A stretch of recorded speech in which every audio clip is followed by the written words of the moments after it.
आज हम आपको एक ऐसी खबर बताने जा रहे हैं जो हमारे सिस्टम पर, हमारी संस्थाओं पर और इंसाफ की उम्मीद पर कई गंभीर सवाल खड़े करती है। खबर है छत्तीसगढ़ की 3 आदिवासी युवतियों की, जो अपने ऊपर हुए जुल्म की शिकायत लेकर उस दरवाजे पर पहुंची जिसे महिलाओं के लिए न्याय का मंदिर कहा जाता है।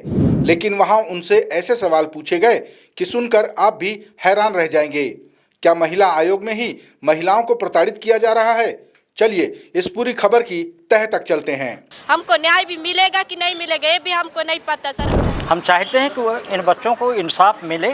ये मामला है छत्तीसगढ़ के दुर्ग जिले का, जो आजकल कथित धर्मांतरण और मानव तस्करी के आरोपों की वजह से सुर्खियों में है। कहानी के केंद्र हैं नारायणपुर की 3 आदिवासी युवतियां, कमलेश्वरी प्रधान, ललिता उसेंडी और सुकमती मंडावी। इन तीनों ने बजरंग दल की कार्यकर्ता ज्योति शर्मा और उनके कुछ सहयोगियों पर शारीरिक और मानसिक प्रताड़ना देने का बेहद गंभीर आरोप लगाया है। सोचिए, जब आपके साथ कुछ गलत होता है तो आप सबसे पहले कहां जाते हैं? पुलिस के पास, है ना? ये युवतियां भी सबसे पहले दुर्ग एसपी के पास थाने गईं, लेकिन इनकी एफआईआर तक दर्ज नहीं की गई। जब पुलिस से निराशा हाथ लगी तो उन्होंने राज्य की सबसे बड़ी महिला संरक्षण संस्था यानी छत्तीसगढ़ राज्य महिला आयोग का दरवाजा खटखटाया। उन्हें उम्मीद थी कि यहाँ उनकी बात सुनी जाएगी, उन्हें न्याय मिलेगा। हाल ही में इस मामले की सुनवाई हुई। तीनों युवतियां कमलेश्वरी, ललिता और सुकमती बड़ी उम्मीद से आयोग पहुंची, लेकिन जिन पर आरोप थे यानी ज्योति शर्मा और उनके सहयोगी, वो सुनवाई में आए ही नहीं। चलिए, ये तो अक्सर होता है कि आरोपी पक्ष बहाने बनाकर आने से बचता है, लेकिन उस दिन सुनवाई के दौरान जो हुआ वो असल में चौंकाने वाला था। शिकायत थी महिला उत्पीड़न की, शारीरिक और मानसिक प्रताड़ना की, लेकिन सुनवाई कर रही महिला आयोग की 2 सदस्य सरला कोसरिया और दीपिका सोरी ने पीड़ित युवतियों से कैसे सवाल पूछे, ये सुनकर आपको यकीन नहीं होगा। उन्होंने उत्पीड़न के बारे में पूछने के बजाय धर्मांतरण से जुड़े सवाल पूछने शुरू कर दिए। एक सदस्य ने कहा, आप एक धर्म से दूसरे धर्म में जा रहे हैं, इस पर पुलिस की कार्रवाई तो सही है। अब आप ही बताइए, क्या किसी के धर्म बदलने की कोशिश पर पुलिस कार्रवाई कर सकती है? जबकि हमारा संविधान हर नागरिक को अपनी मर्जी का धर्म मानने की आज़ादी देता है। और सबसे बड़ा सवाल, ये युवतियां तो प्रताड़ना की शिकायत लेकर आई थीं, फिर उनसे धर्मांतरण के सवाल क्यों? बात यहीं खत्म नहीं हुई। जब युवतियों ने बताया कि वे रोजगार के लिए, नौकरी करने के लिए अपने घर से बाहर जा रही थीं, तो उनसे पूछा गया, रोजगार तो नारायणपुर में भी मिल जाता, आपको बाहर जाने की क्यों जरूरत पड़ी? क्या इस देश में किसी को अपनी मर्जी से बेहतर भविष्य के लिए एक शहर से दूसरे शहर जाने का हक नहीं है? क्या इसके लिए भी अब किसी की इजाजत लेनी होगी? मम्मी पापा मन भी हैं, उन लोग भी बोल रहे थे कि अपने मर्जी से हम अपने बच्चे लोग को भेज रहे थे, लेकिन सामने वाले जज मैडम लोग सुन भी नहीं रहे थे। दीपिका सोरी लोग, उन लोग बार बार बोल रहे थे कि नहीं ऐसा, आप लोग उन लोग बार बार बोल रहे थे कि पुलिस को क्यों पूछ कर नहीं गए। सर, इतना जो नौकरी करते हैं सर, उन लोग क्या पुलिस को पूछ कर नौकरी करते हैं? इतना नौकरी करने वाले।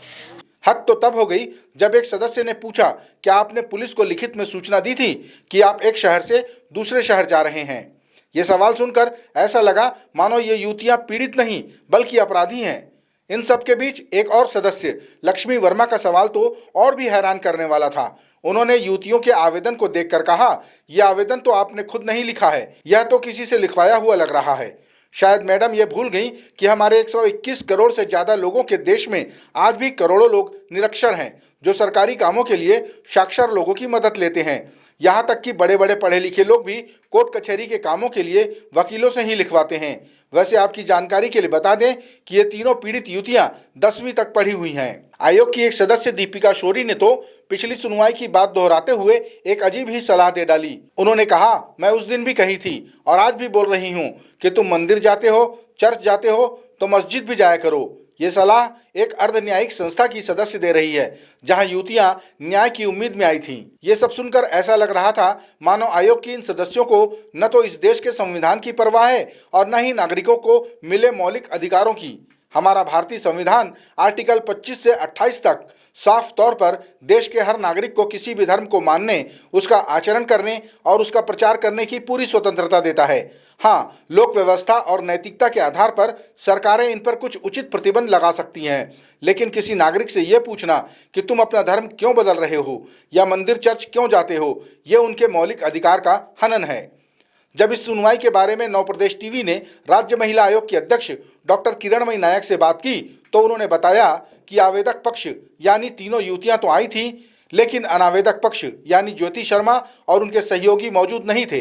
यहां तक कि जीआरपी थाने के टीआई भी नहीं आए और सबसे जरूरी सबूत यानी जीआरपी थाने का सीसीटीवी फुटेज भी अब तक आयोग को नहीं मिला है। फुटेज के लिए अब रेलवे डीआरएम को अलग से आवेदन किया जाएगा।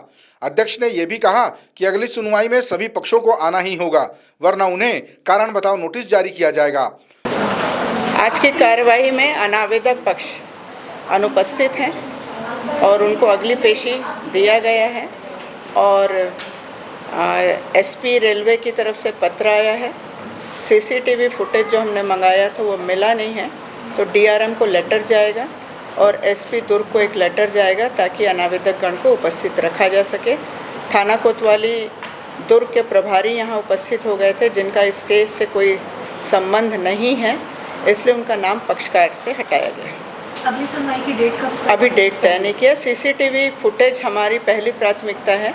सीसीटीवी फुटेज के लिए पत्र लिखा जाएगा और उसकी जांच करने के बाद अक्टूबर महीने में रखा जाएगा। सुनवाई के बाद पीड़ित युवतियों और उनके परिवार वालों ने जो कहा वो दिल दुखाने वाला है। उन्होंने साफ कहा कि उन्हें शायद ही महिला आयोग से न्याय मिलेगा।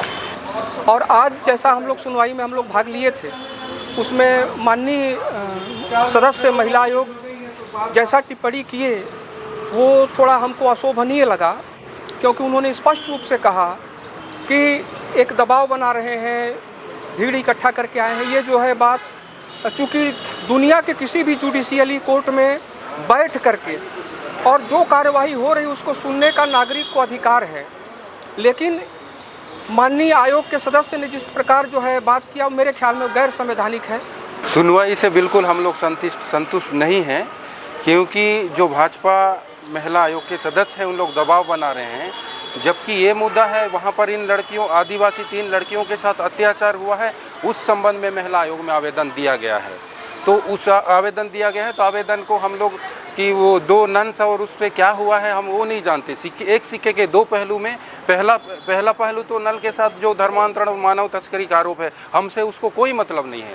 हम लोग आदिवासी समाज होने के नाते, उनके परिवार के रिश्तेदार होने के नाते हम लोग ये चाहते हैं कि इन लड़कियों के साथ जो ज्योति शर्मा ने अदर समाज, दूसरा समाज होते हुए मारपीट करते, गैंग रेप का बड़ा धमकी दिए हैं और मारपीट किए हैं, वो कौन होते हैं ऐसे हमारे आदिवासी लड़कियों को पर मारपीट करने वाले, उसी के पर्पस में हम लोग महिला आयोग में आवेदन दिए हैं। और मुझे नहीं लगता कहीं ना कहीं ये दूसरे ट्रैक में राजनीति से प्रभावित होकर वो दूसरा ट्रैक में ले जाया जा रहा है। तो हम न्याय की गुहार में हम लोग महिला आयोग में दिए हैं और बिल्कुल महिला आयोग से अध्यक्ष और महिला आयोग का पूरा टीम से मैं निवेदन करता हूं कि ऐसी महिलाओं को अगर न्याय नहीं मिलेगा तो दोबारा न्याय के लिए हम महिला आयोग में उम्मीद भी नहीं कर पाएंगे। जिस संस्था पर महिलाओं की रक्षा की जिम्मेदारी है, अगर वहीं पर पीड़ितों को ऐसे सवालों से बेइज्जत किया जाएगा तो वो न्याय के लिए कहां जाएंगी। ये मामला कई गंभीर सवाल खड़े करता है। क्या किसी संस्था में बैठे लोग अपनी निजी विचारधारा को पीड़ितों पर थोप सकते हैं? क्या नौकरी के लिए घर से बाहर निकलना कोई गुनाह है? और सबसे बड़ा सवाल, जब रक्षक ही भक्षक जैसा व्यवहार करने लगे तो इंसाफ की उम्मीद किससे की जाए? इस मामले में अगली सुनवाई की तारीख अभी तय नहीं है। संभवतः अक्टूबर में अगली सुनवाई होगी। हम इस खबर पर अपनी नज़र बनाए रखेंगे और हर अपडेट आप तक पहुंचाएंगे। आपकी इस पूरे मामले पर क्या राय है, हमें कमेंट्स में ज़रूर बताइएगा।